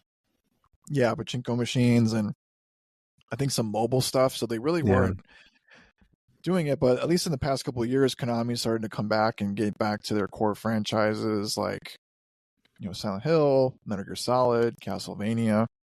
Mm-hmm. So they're kind of getting back into that space. But, long story short, to get to Lewis's original point, when they started showing Silent Hill 2 Remake, people were like, I don't know if this is going to be good Yeah. because there was just like this huge gap in time. And it was like, I don't know if Konami's going to do it. So Silent Hill 2 Remake it's not made by the original team. It's made by a European developer based in Poland, Bloober Team, who are known for survival horror games like Layers of Fear franchise. They recently did Blair Witch in 2019 and a couple other games. So they've done survival horror stuff, but like okay, Silent Hill 2, that's like cult classic. Like, are you going to really be able to do this? And I think there was like some either miscommunication or something was off about the original footage of the game they showed. Yeah. As Lewis said, it did not look good. Like, It it didn't was look just good. like the graphics were off, like the character design. People were like, "This doesn't. You guys didn't do this right." We just lost I think faith. we were like, "Oh my god!" And I think they legitimately said like, "Oh, they Konami put the wrong trailer out. Yeah. It was like old footage or something." But like once that's out, it's like, okay, you already have like, it's gonna be tough because people don't think you can do it anyway. And plus like your reputation. I think like Bloober Team, they're like a good. They have that rep as like a good developer, but like I don't know if people think of them like that upper tier to like, you know what I mean, to like do something like this. Mm-hmm. And then you're like, okay, what's Konami doing? Like, are they really going to be able to handle like Yeah. Silent Hill's coming back? We don't know. It's been forever, but they did start showing newer trailers last year where it's like, okay, like game looks way better. They've fixed some of the character models that they originally showed. Mm-hmm. It was like, okay, so like I think closer to release, people were getting like pretty hyped up. Okay, like Yeah. this might actually be good. But like I said, 12 years since the last game, and really like, Silent Hill 3, I think it came out in like 2003 or 4. That's like 20 years since Yeah. like the golden age of Silent Hill, right? Yeah. Because after that, I think for a lot of fans, like the games were good, but they're like diminishing returns. Mm-hmm. They never really reached that That peak high. of um Since yeah, that 3? high. And I was just thinking too, they did do a remake on the Wii of Silent Hill 1. It Wait, was kind of what? like a I remake. didn't know that. Um yeah, it was like a alternative, let me just look this up real quick. Alternative story of the original game. What? Oh, that was in 2009. Silent Hill Shattered Memories. Wait, that's a So yeah, remake of the first game? No way. I could be totally wrong on that, but let me look this up. It's at least according to Wikipedia, it's a reimagining of the first game. But even then, So I that didn't was know that. yeah, that's 2009. So really, you're looking at the last game was 2012, Silent Hill Downpour, which a lot of people just like crapped on. I thought it was a really good game, Mm-hmm. but again, it's not the classic trilogy that Yeah. people. So yeah, like leading into the game, people were like, I don't know, but then I got it at launch. Like I got it the same day it came out, and I started playing it, Same here. and I was like, okay, like the first hour, like I was like, okay, this game's incredible, like Game looks hooked right away. amazing. Yeah. The controller with the static, I thought that was freaking awesome. I didn't find it Yeah, annoying at all. I thought it was amazing. yeah. When you have this element in Silent Hill where gameplay element where like a radio or like a radio, basically the character walks around with like a little portable radio and it goes off Mm-hmm. when there's like these creepy enemies nearby. And that was like always like a freak out moment. Like, oh, that's like just scared the crap out of you because like, okay, where Mm-hmm. is this enemy at? But now with the game, the Silent Hill 2 remake, the audio, if you're playing it on PlayStation 5, comes through the controller, and it just like adds so much to the experience, that you take for granted. Like, oh, okay, yeah, that really does add a lot to the kind of like intensity of like what you're experiencing in the game. Um, but I never played Silent Hill 2. I played like the first 10 minutes. Like I know the intro, Yeah, but me too. Yeah, me too. Well, beyond that, I remember that.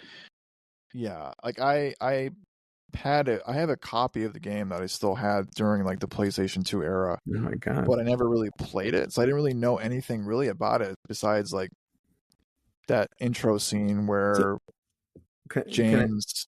can I ask Mhm. you, since you said you have the copy of PS2, would you want to go back to play it? Yeah, I would now, like just to see, because I think just knowing about the remake and like the original, like people have said online that they're two different experiences. Yes. Mm-hmm. So it's a remake of the story and the gameplay, but the original still holds its own weight and has a different feel to it. So I would go back. I don't know how I would do it because it's a PlayStation 2. I would have to, you know, You don't have a get a PS2? CRTV or something, and just the setup is just like Yeah. because it's gonna look awful on a I know. 4K TV with He looks younger on there. yeah, it'll be just trash on there. So that's kind of the hard thing. And that was always another thing too about like you couldn't really play Silent Hill 2 or in a really easy way. Mm-hmm. All they had was that crappy HD collection that had a bunch of issues. I Yeah. think one of either the PS3 or the Xbox 360, one of the versions was like worse than the other. So it's I like think it you was really a didn't have like PS3. Yeah. yeah, you didn't really have a great option to play that unless you owned an original copy, or I think it maybe had the PC version, but I mean most people are not going to be able to Mm-hmm. do that, right? So um when I started playing Silent Hill 2 remake, the game basically starts off you're playing as um a character named James who is going to this town of Silent Hill because he received a letter from his wife telling him to return to the place where they, once had a vacation or something. But the only problem is she's been dead for 3 years. So it's like, okay, well, how am I getting a letter from my wife, um, who died 3 years ago? And he's like convinced that she's still alive. So he travels to Silent Hill to kind of see what's going on. And so it's like a kind of a crazy story. It's like, well, maybe someone just pranking you. Maybe like, somebody like doesn't like you and they're a terrible person and they're writing a letter pretending to be your wife, right? But he's like convinced, like even throughout the story, like meeting other characters, he's like, I have to find my wife. I have to find his wife's name was Maria, right? His wife is Mary, and Mary, Mary. yeah. Okay, yeah. Okay. Yeah. You meet a character named Maria who Yeah. looks exactly like his Who wife. who because of the story, the nature of the story, which again, I do really believe everyone should play this game. This game has a lot to do with mental health and the the human side of what insanity could do to a person. This game, like whenever, like Tim was laying out the whole thing, he gets to this town because there is a reason why this town um, calls his name because because of his actions that led him to this town. Um, Tim, can I ask you one thing? Um, this game to you, at any point, did you feel like you were doing the right thing in searching for Mary?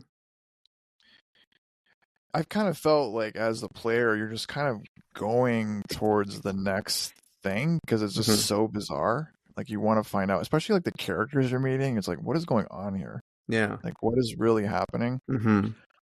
Like Who the was the site, like, who was the most strangest to you in terms of the three characters you meet here? Well, really four, but I mean, the fourth one, there's a reason why they don't freak out, but the three that you meet. well, I think each of them was like weird because it's like you're in this town, you know that it's something's off with it, right? Hmm. Basically, like the town itself is a character Hmm. because it's so paranormal and just twisted and not human Hmm. in a lot of ways. Um, I want to say like of all of them, I think like Eddie, right? Yeah. Really? So I thought he was like super weird, especially like later in the game. Like Yes. this guy is a psycho. Like, but all these characters that you meet, like you're in this crazy town, and they're just kind of like normal. Hmm. Like they're not acting like Strange. okay, yeah, like what's going on here. So I kind of like was getting the impression like okay, maybe these people aren't even real. I felt like and that too. Yeah, I did feel like that. it's just his imagination. But then later on, you do realize like, oh, they are real, Yes, and they're all going through their own journey of why the town called for them. called for them. But yeah, like going into this game, I didn't know anything about the storyline. I didn't know anything about the characters, which is kind of crazy because we were just talking about Final Fantasy VII earlier, and Hmm. basically everybody at this point knows that like Aerith dies and who Yeah, Cloud is and yeah, who Sephiroth is, but like I didn't know nothing about Silent Hill 2. I knew who this guy was, James. yes. Um, I know Silent Hill, but I didn't know anything about the story, so I was basically spoiler free for like the past 23 years, and I've played. It's kind of funny because I've beaten all the Silent Hills that aren't Silent Hill 1, 2, and 3. So I played all the other ones and beat them, but I've never beaten Silent Hill 2 Oh, wow. or really played it. So I'm probably like a horrible Silent Hill fan, um So let me but ask the you. way they Hold on, let me ask yeah, you this then, Tim. Like, so we talked about it whenever I was playing it, um, and you too, because we played it kind of at the same time, and then I had to stop for a while.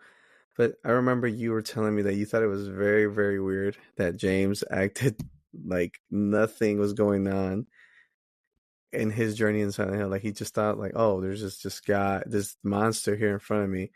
He reacted like nothing to it. yeah, it's like in the first hour or so of the game, right? So you basically begin the game, you're in like a bathroom of like a I guess like a truck stop or something like that, Yeah, like right? a rest And stop. you're like Yeah. you're washing your face, and then you just go on this journey into like these woods and then through a graveyard to like get to the Silent Hill. Um and you meet this one character uh who is kind of just like standing in this like fog filled graveyard, and she doesn't really like her name is Angela. So she doesn't really really react to you, and you're like James doesn't really react to it either. He just Yeah, keeps going. he doesn't say like, "Hey, what are you doing here in the middle of the graveyard?" You know, he Yeah. doesn't say anything like that, like a normal person would just ask. So then he goes into the town, like you play and you're going through like you get to the town, and then eventually you meet these like twisted monsters that don't look like anything like they're like human form, but they're just I don't know what they are. Um Okay, well, let me and ask you this, Sam. Hold on, since we're talking about the enemies. Okay, since apparently Silent Hill is a town where, um, if you're going through something as such as like you're carrying a burden on you, everything that you fear is what you see in this town. Do you think, because his wife was dead, right? He said for the last 3 years, do you think those things that were just crawling at you was that? Do you think that was his wife in the like wrapped up in the bed sheet? um yeah, it's a good point. I'm not sure. We should probably mention here that we're probably going to talk about spoilers for this game. Yeah. So if you haven't played this game, just warning, we're getting into like we're going in and out of spoiler territory. Hmm. So if you haven't played any version of this game in the last 23 years, especially the remake, then just a heads up, we will try to label spoiler stuff, but it's going to be like kind of in and out. But yeah, that's a good point. Could be, um, like I was saying too, like you just walk into this town in the first hour and these enemies are attacking you, and you just grab like a pipe and just starts bashing them in, Swinging, yeah. and there's like Well, guts going everywhere. first is the wood. Wood and plank, yeah. Then Yeah, you get a pipe, or yeah, whatever. But you're doing like these melee attacks, and mhm, he's not even like even reacting to them. yeah. And then like it's kind of funny because like part of like the gameplay, like you're like crawling under into a garage, Garage that and has it's like, blood. dude, like there's like blood everywhere. It's like he's not. It just was like funny to me because like yeah, you're playing a video game, but this guy's like not reacting to anything Yeah. going. And then like even later in the game, like you're putting your arm through like walls that are filled with like just mute like just the nastiest grime, and like you don't Toilets. even toilets, and like he doesn't react at all. So he's very like he's like too chill. He's like Yeah. he's too laid back. Way which too laid back. I thought was kind of like hilarious, and it's like you're not And reacting at all. jumping in holes in the middle of the freaking building. Yeah, there's just like so much crazy stuff that happens in this game. But from like a gameplay perspective, I can't really speak on the original and how much was changed, but like kind of like doing a little bit of research, like a lot was or like updated. So like there's way more combat. The camera angle is like over the shoulder rather than like a fixed camera angle. Mm-hmm. For the There's better, different. I'd say, right? To me, Yeah, I would say there's different puzzles, there's different bosses, there's different items you were find. you scared? Were you scared going through this town? Not generally, but there was a like a sense of like dread. Really? And there was certain parts in the game when you're in different areas and like buildings and stuff where you knew like the pyramid head guy was. Like I was like, Yeah. oh crap, like somewhere around here. So there was like elements they did a great job of like, especially like jump scares. Mm-hmm. Oh, They're really? freaking out. I didn't feel like that sense of danger. I thought the mannequin enemies were they're just like these. The way I can describe it is like two bottom halves of legs stuck together, right? Um, Right, yeah, they're just totally bizarre. yeah. So like, I like how they would hide, right? And like sometimes I'd catch them. I'll just swing the crap out of my pipe at them, and it just became like I wasn't scared, right? So like I like dodging.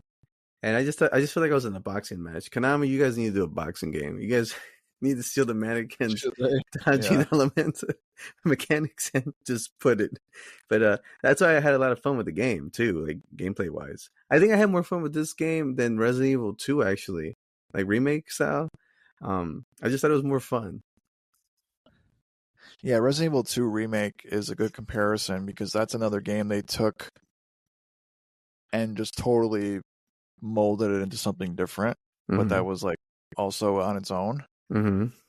Because Resident Evil 2 Remake was taken from like a PlayStation 1 game onto the PlayStation 4, Yeah. and then this was like a PlayStation 2. Silent Hill 2 was a PlayStation 2 game taken to a PlayStation 5, so it's like totally different. Yeah. Which I Like thought the was my favorite generations, remake. Which it was my favorite remake until this game. yeah, the generations are just like so different. It's like it's a huge leap. Mm-hmm. But I think these two games, especially like in the survival horror genre, are some of the best remakes probably like ever. Ever. Um, but yeah, we were talking about earlier, they did change a lot of stuff, but I think the core story, the characters, and the feel of the game, to me personally, like, with no experience to it, like I was like experiencing it for the first time, Mm-hmm. and I was like, okay, this is like awesome, like everything about it. I was like hooked. I could not stop playing the game. I just playing it straight through. I think I beat it in like even just a couple weeks. Because I was like so involved into it. I wanted to see like each new area I went to. Like, Mm-hmm. okay, like what's going on? What's the reality? Where's his wife?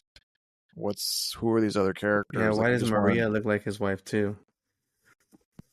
Yeah, and Maria's like very like flirtatious, and she's like hitting on you. It's like, yeah, we're like in a end of the world scenario here. Mm-hmm. Like, I think I'm in hell, and you're like, Yeah. I just met you like 10 seconds ago, and you're like way too friendly. Yeah, her, But let's like, go lay down. And he's like, I need to look for my wife, Mary. Just walks away. yeah, he was like James was like a pretty awkward dude. Yeah. Just in general. But as you play the game, you find out why. Yeah, he I just felt like he was like when you're playing it from the perspective of the player, like there's like a disassociation that he's having Yes. where he's treating everything normal and it's not. Um, but the story, like overall too, like you learn more, especially as you get deeper in the game. Like you learn more about like the Silent Hill town. So I do remember in like Silent Hill 1, a theme of the game was like a cult was Mm. behind all like the stuff, or like it See, was a theme of the yeah, town. I feel okay. So since I played the first one when I was a kid, I don't know why, since I was a kid, but I felt like Silent Hill 1 was like maybe that PlayStation 1 aesthetic. The game felt very demonic, right? Oh, it did. Yeah, especially like the audio effects were like Yes. insane. And then I Yeah. played this game right here, and I don't remember playing. Like I remember I played the second game, but I didn't go as far, so I don't know where I trailed off, or I had to go take the game back to Blockbuster, folks. But like playing this game, it was more of, how do I put it? It was literally James versus himself this whole time, and I didn't even know it. Right? It was that you could tell, like, after you see what he ends up revealing, right? Or everybody sees what he ends up doing, or he did. I felt like this whole time it was him versus himself, and he's trying to distract himself into like, hey, I need to find my wife, like as an excuse to keep on going for something. Yeah, he's like so fixated on his wife, and then you find like these clues that like, oh wait, maybe his wife is alive. Like it trips you up Yeah, because like you don't know what's going on, like yeah, what's reality. yeah. Um, Those are but just this, excuses for him to keep on going.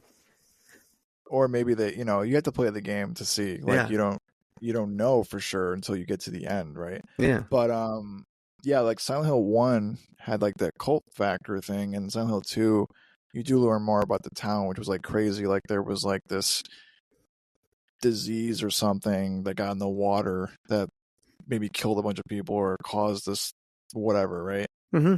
Potential like hallucinations or something. So you get like this backstory to the town at the same time you're going through it with James and his personal story.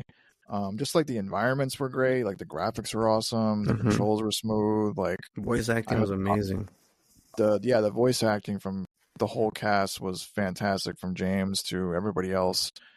They really, really did an awesome job. I know that was one of, I don't know if it was a knock, but people always said, like, if you look on clips on YouTube too, like the voice acting for the original Silent Hill 2, I mean, depending on your perspective, it's either like awesome or like the worst thing you ever heard in your life. So it's got that like vibe to it, like, oh, these, I don't know. Like, I find it kind of charming, like, in a way, but like, Yeah, these are like professional, like, yeah. this is like a really well done in the remake. So they did that.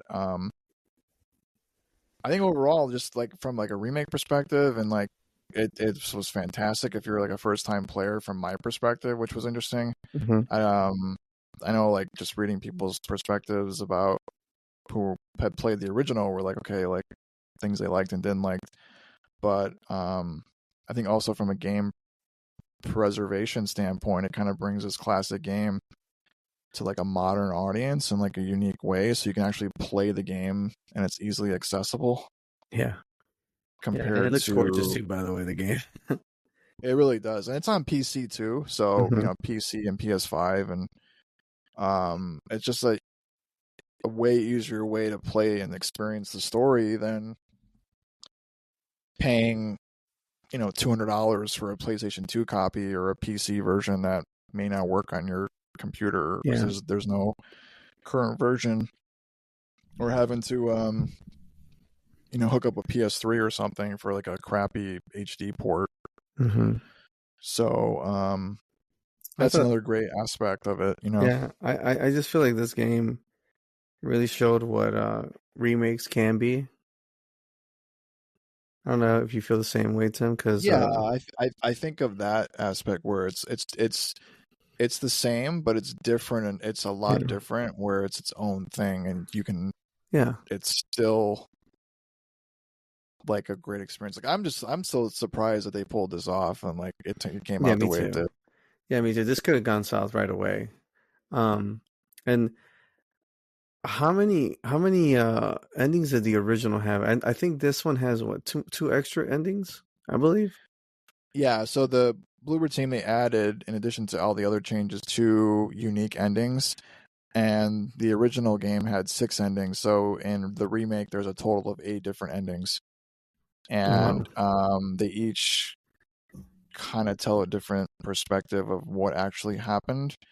And you do have to play the game multiple times, and the way you play the game too affects the ending. So I don't think there's a way where you can like, oh, let me save it right before the boss and I'll get a different ending. I Yeah, think yeah, you actually have to play through the whole story, and some of the endings are just like in the other Silent Hill games. There's like a UFO ending. There's like a weird end, another weird ending. So there's kind of like goofy endings, but then there's more like serious ones. yeah. I don't think I saw the ending I saw. I don't think was one of the new ones. I think it was the old one. Really? So you didn't see all the endings then? Like after I you got think I your went on ending? YouTube after, yeah, but I mean the original, my first time playing the game, I think I Oh, got like an original ending. But yeah, there's 8 different ones to yeah, get, so you have to play the game, yeah. 8 different I times. I got the leave ending. How about you? I think I got that one too. Yeah.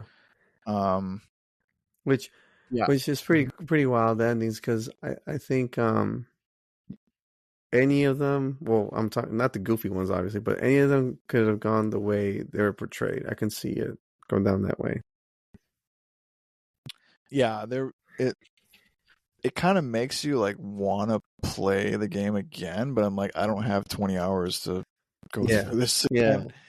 But I would in like the future, like Yeah. definitely revisit Oh the yeah, it's game. one of those games you get and then you just pick it up again, like maybe a year or two down the line, maybe like Halloween or something like that, just to have it.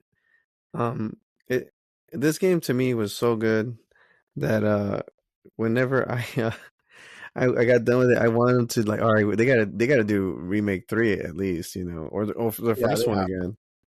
they have to do three, and I would even think just let them do the first one.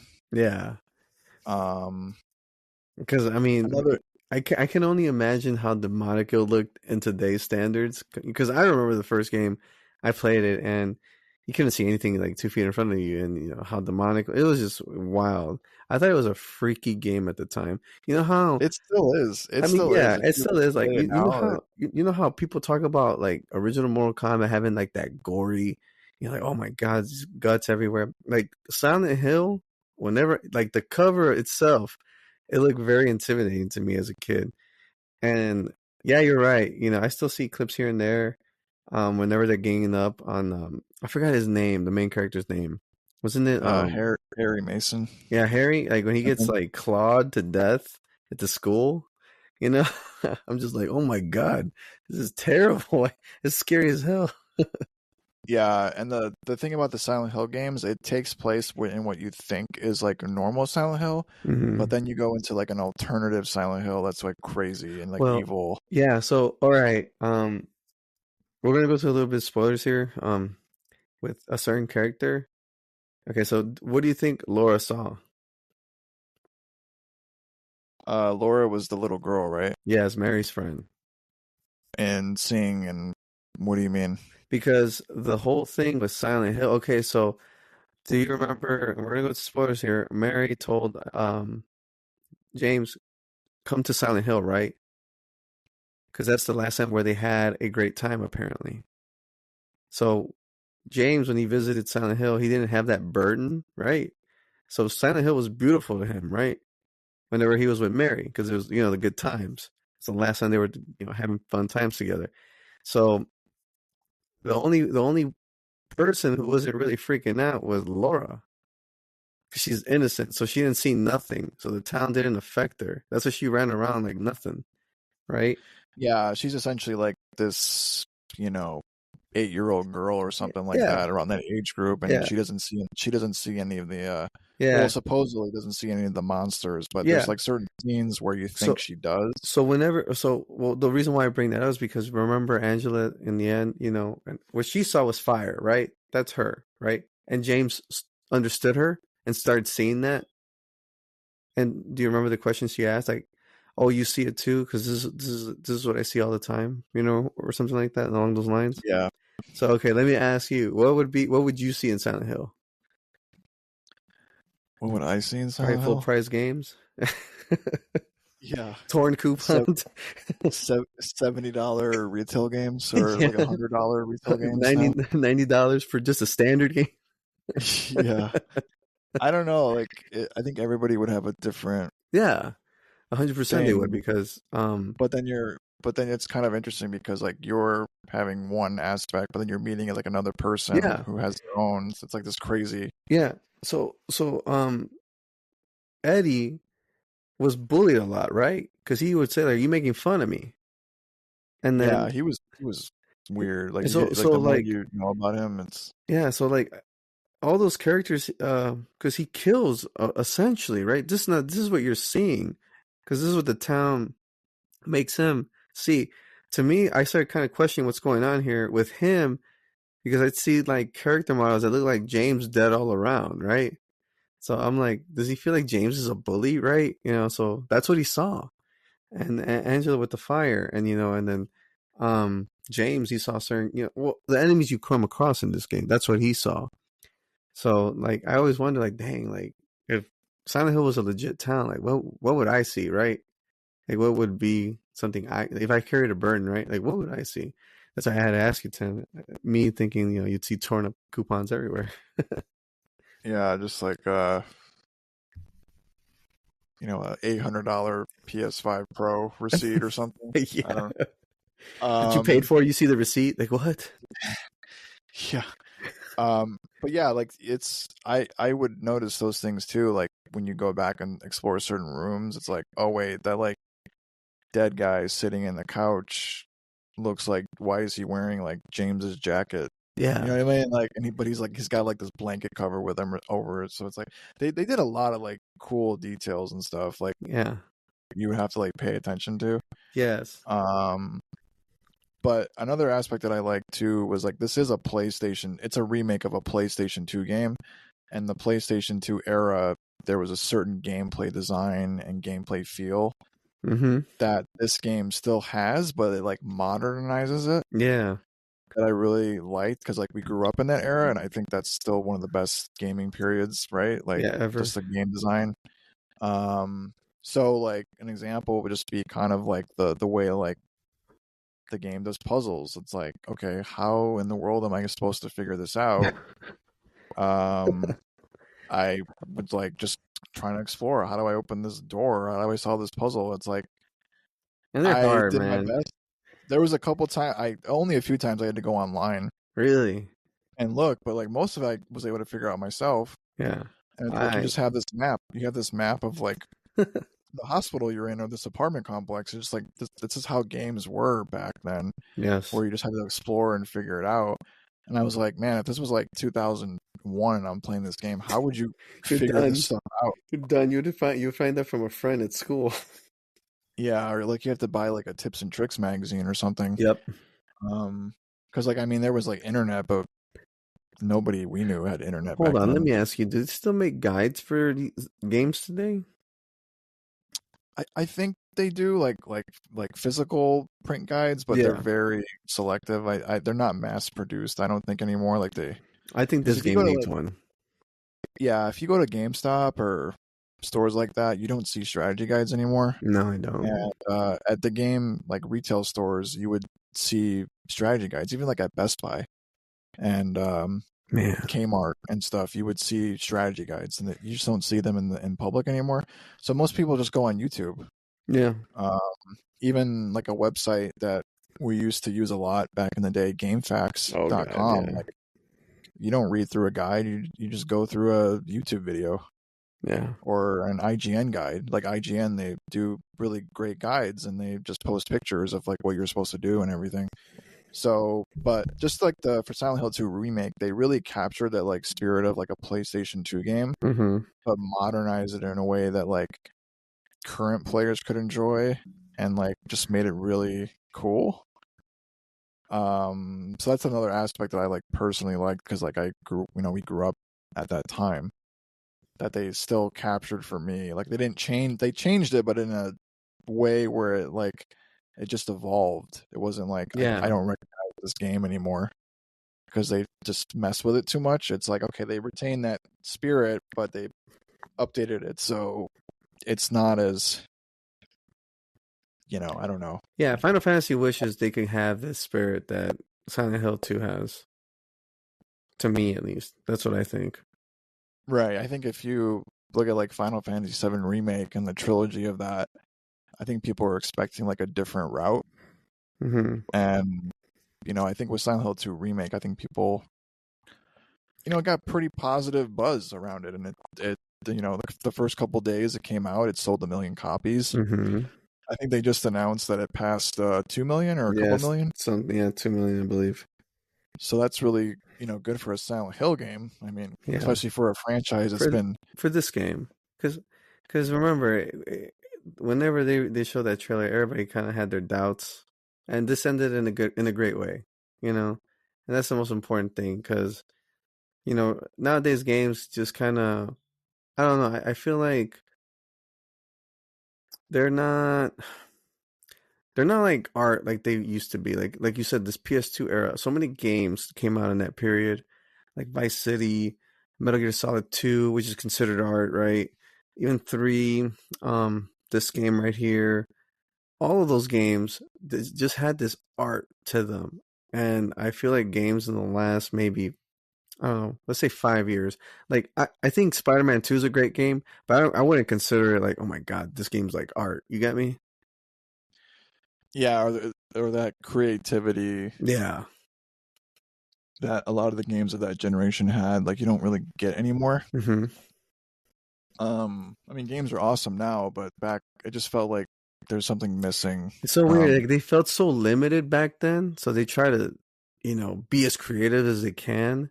And now, like they have all the tools in the world, and it's just like, oh, we got everything right. We just need to make a game. That's it. Yeah, it's a totally different kind of design philosophy, I Mm-hmm. think. But yeah, Silent Hill 2 remake, I can't recommend it enough. I think, like Lewis said at the top of it, everybody should play it, even if you're not into survival horror. I think you'll get something out of it. If you are a survival horror fan, it's amazing. If you're a Silent Hill fan, I think it's amazing. Opens up to like a lot of discussion. Like immediately after I beat the game, I'm on like I'm looking up all these like fan theories and like I'm just trying to figure Oh out what's yeah, going on. And yeah, there's even stuff like you can look up from like 20 years ago. People are posting on GameFAQs or something like yeah. on message boards, like, oh, okay, like all these theories and stuff. And I just think they did a really fantastic Oh, and they job. added to theories too in this game. So Yeah, they did like so, but they it's not the original developer, it's not the original team. I think some of the audio people collaborated. I'm not sure how much of the original development team was a part of this game, but they did their own thing, but they still respected the original source material. mm-hmm. Um, and as we were discussing, I think the remake, Silent Hill 2 remake, and the original are two different games that you can experience in different ways, and you will experience them in different ways because of the gameplay design and just the changes between them. But they both stand on their own. But I think remake for somebody that's new to the series Yes. is like a perfect entry point because it's kind of the easiest way to play the games now. So from that aspect, as a Silent Hill fan or a new Silent Hill person that you've never experienced them before. So, did you have anything more to add for the Silent Hill or final thoughts on the game? Or Yeah, this is a clear example of what games should be. If you guys want to start remaking them, developers, this is a great this game and Resident Evil 4 and Resident Evil 2, obviously. But like, if you can capture that PS2, spirit like Tim was talking about, that would be great for us. I mean, it's kind of hard for me to get into newer series, since we do look fondly behind the PS2 era. So if developers do want to tackle that era more for us today, this is a good example of what you guys should do. It would make a lot of new fans, I'd say, too. This formula. Would you agree with that? yeah, I would. And I think just from a perspective of like doing more with Silent Hill, Oh like yeah. keep the franchise going. I think remake the old games. I don't think they'll do anything with like games like Downpour. I don't think we're gonna see those ever No. again. I think, but at least like number 3 and the first one, and maybe even I don't know Silent Hill 4. I don't know because I think Silent Hill 4 is connected to Silent Hill 2, and Silent Hill 1 is connected to Silent Hill 3. Okay, I think yeah, that's the way that I know for it sure went. 1 and 3 are connected. So maybe they would do the first 4. But yeah, I just think the way that Silent Hill 2, at least for me personally, the emotions that it evoked out of me from a player once you find out the truth of everything was just like shocking to me. And we won't get into spoilers because that's you got to experience that as like a player.